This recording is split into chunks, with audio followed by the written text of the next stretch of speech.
Halo guys, balik lagi dalam channel gua.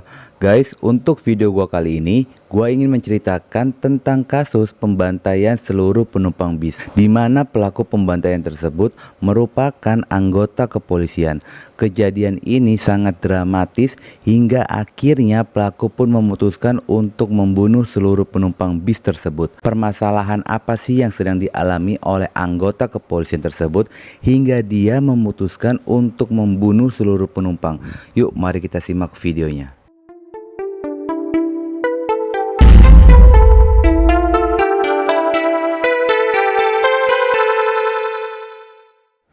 Pelaku pembantaian ini bernama Orlando Mendoza, memiliki pangkat terakhir adalah kapten.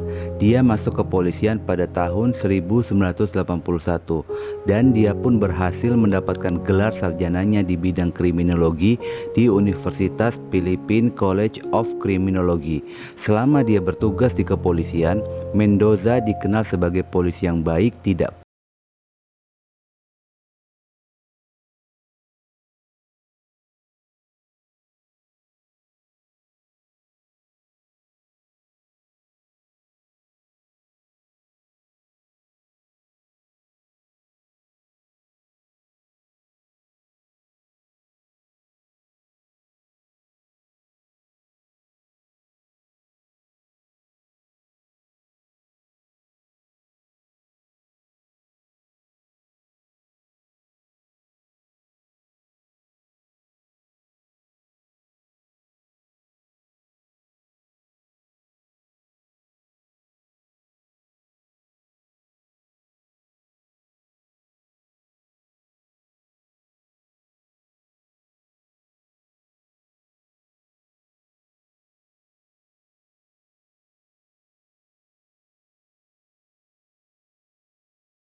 Kawan beserta dengan rombongan mulai datang satu persatu, semua masuk ke dalam bis. Tiba-tiba Mendoza ikut masuk ke dalam bis mengikuti wisatawan terakhir yang masuk ke dalam bis.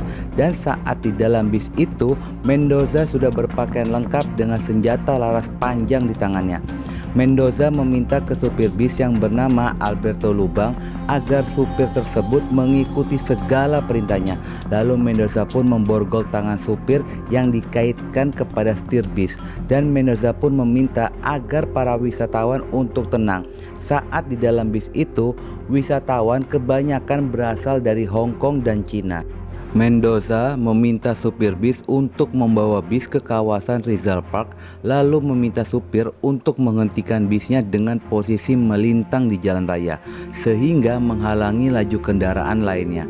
Awalnya banyak yang tidak tahu karena mungkin dianggapnya bis itu dalam kondisi rusak. Karena menimbulkan kemacetan, lambat laun sekitaran bis menyadari jika di dalam bis itu sedang terjadi pembajakan, sehingga berita pembajakan mendapat respon cepat dari pihak kepolisian Filipina dan juga media, sehingga dalam waktu yang singkat pihak kepolisian sudah berada di sekitaran bis dan diikuti oleh para media yang meliputnya. Melihat kondisi pembajakan tersebut, pihak kepolisian pun mempersiapkan tim penyelamatan, menjaga kemungkinan hal terburuk, dan mereka pun segera berlatih dan melakukan simulasi penyelamatan. Bukan hanya pihak kepolisian yang bersiap, namun pihak militer Filipina pun menyiapkan tim yang bernama SAF, Special Action Force. Tim ini merupakan tim terlatih yang dalam menanggulangi teror, terlebih yang menjadi sandera adalah warga asing. Namun guys, dengan cepat informasi pelaku pembajakan itu dapat diketahui oleh pihak kepolisian. Mengetahui jika pelaku pembajakan merupakan mantan rekan kerjanya di kepolisian, akhirnya kepolisian pun mengirim 2 orang untuk bernegosiasi, dan 2 orang tersebut merupakan teman satu angkatan Mendoza pada masa pendidikan di kepolisian. 2 orang itu bernama Kolonel Orlando Yebra dengan Mayor Romeo Salvador. Mereka pun sudah saling mengenal, sehingga saat berkomunikasi berjalan lancar dan baik. Mendoza mengutarakan alasannya melakukan pembajakan karena keinginan pemecatannya itu dicabut, dan Mendoza menjamin jika keinginannya dipenuhi, dia akan menyerahkan diri. Setelah itu, kedua negosiator pun kembali dan segera menyampaikan keinginan Mendoza kepada wali kota Manila saat itu yang bernama Isko Moreno. Segera pergilah Isko ke kantor ombudsman. Melihat keinginannya itu telah disampaikan kepada wali kota, dan wali kota pun merespon baik keinginan Mendoza. Akhirnya Mendoza pun berinisiatif untuk membebaskan 9 sandera.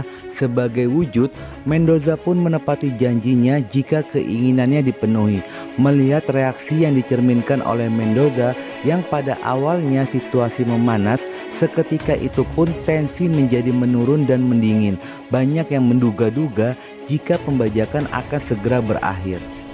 Namun guys, tiba-tiba tensi pembajakan itu seketika pun kembali memanas ketika Mendoza melihat saluran TV di dalam bis yang memberitakan tentang pembajakan tersebut, karena pemberitaan media menggambarkan sosok Mendoza sebagai sosok yang sangat jahat dan semakin membuat citra negatifnya bertambah.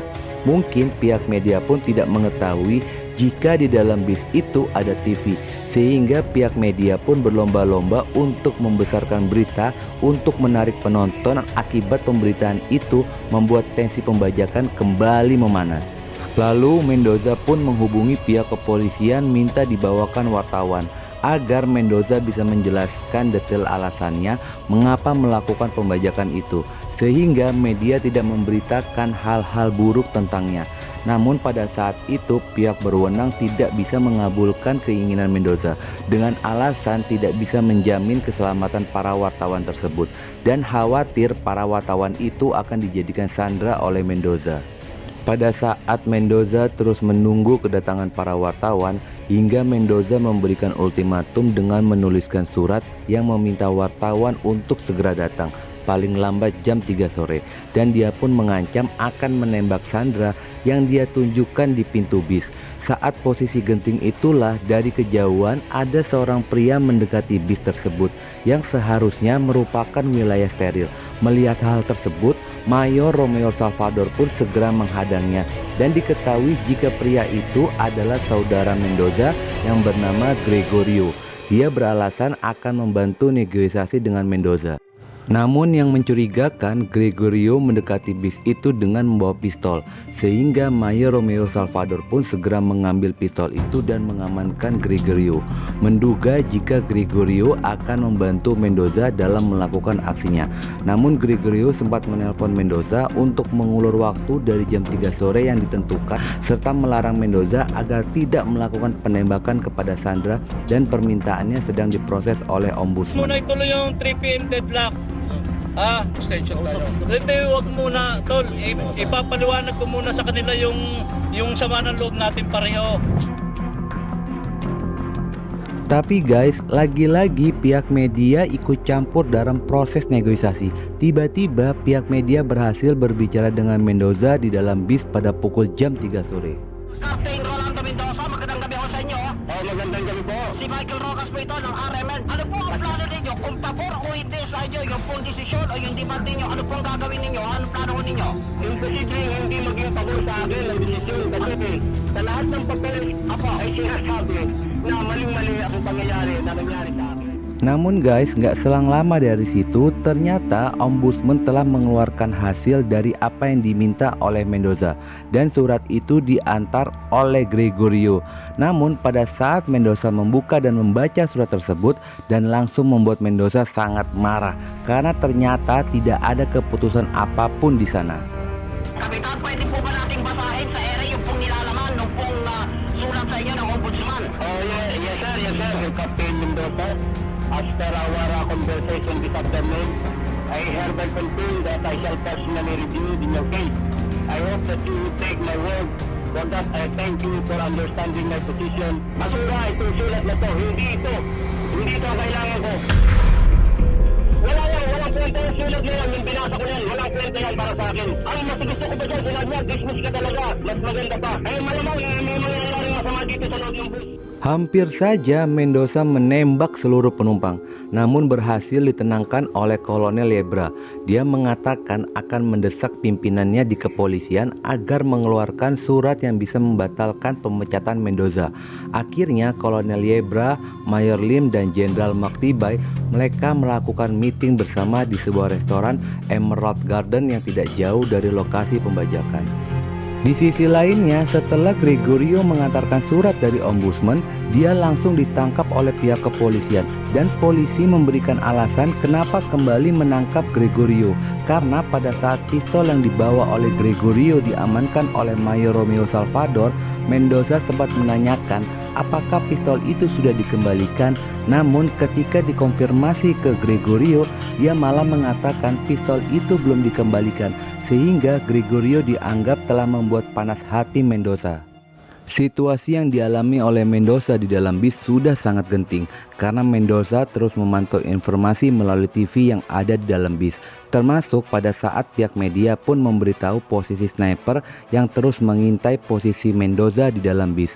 Ditambah lagi pasca dari penangkapan Gregorio yang membawakan surat dari Ombudsman, media menampilkan Gregorio ditangkap oleh pihak kepolisian dan disiarkan di televisi, dan itu disaksikan oleh Mendoza yang membuat Mendoza sangat marah.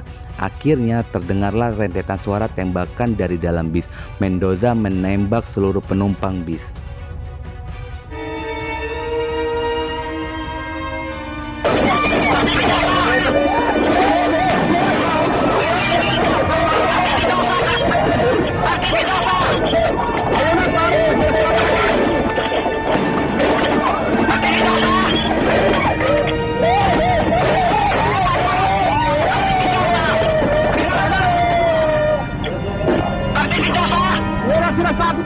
Saat melihat Mendoza dalam kondisi gelap mata, menembakkan senjatanya ke seluruh penumpang.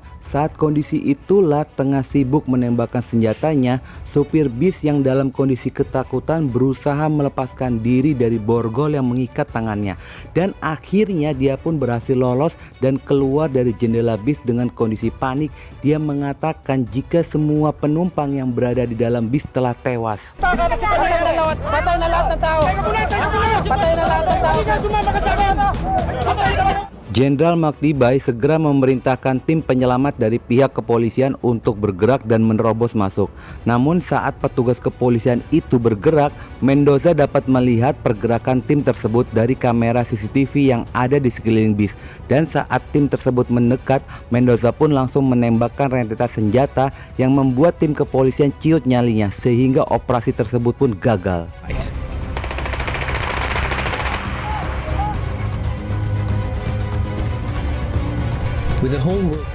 Lalu Jenderal Maktibai memerintahkan tim militer agar menjalani operasi tersebut demi mengakhiri pembajakan itu.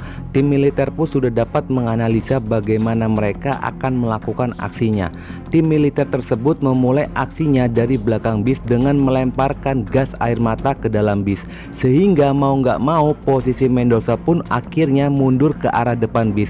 Dan sesuai dengan apa yang direncanakan, karena pintu bis itulah sebagai celah yang tidak tertutup dari para sniper yang dapat membidik Mendoza. Seketika itu pun terdengar suara tembakan dari sniper tepat mengenai kepala Mendoza dan dia pun akhirnya tewas. Pada saat polisi melakukan evakuasi, didapati 9 orang tewas, namun masih ada 9 orang dalam kondisi hidup. Namun guys, pasca dari operasi tersebut, pemerintah Filipina banyak dikecam oleh warganya dan protes dari Cina dan Hong Kong, karena yang menjadi korban adalah warga negaranya. Banyak yang menilai kepolisian dalam menyelesaikan masalah tidak profesional, hingga salah satunya menentukan tim yang harus melakukan tugas operasi, hingga banyak mendapatkan cibiran publik karena tidak dapat menyelesaikan masalah itu dengan baik, dan sikap kurang bijaknya Ombudsman dalam menanggapi permintaan Mendoza, sehingga berakibat aksi nekat Mendoza menembak 9 orang. Ditambah lagi pihak media yang terlalu ikut campur membocorkan informasi demi bisa mendapatkan berita terbaru. Semua itu berdampak kepada pejabat tinggi yang terlibat, antara lain petinggi Ombudsman Emilian Gonzalez dipecat, dan Mayor Lim dan juga Jenderal Maktibai dijatuhi hukuman karena dianggap lalai dengan makan di sebuah restoran. Ditambah lagi untuk Jenderal Maktibai tidak menjalankan perintah presiden agar menurunkan pasukan khusus. Namun Jenderal Maktibai malah memerintahkan tim kepolisian untuk melakukan tugas operasi tersebut. Dan beberapa stasiun TV mendapatkan denda karena mereka memberitakan sesuatu yang menjadi rahasia pada saat pembajakan. Jujur aja guys, gua nggak habis pikir dengan apa yang dilakukan oleh Mendoza. Jika alasannya melakukan pembajakan ingin dicabut pemecatan atas dirinya, sementara pembajakan itu adalah hal kriminal. Secara tidak langsung, Mendoza menggambarkan dirinya sebagai penegak hukum. Jujur saja guys, gua nggak habis pikir dengan apa yang dilakukan oleh Mendoza.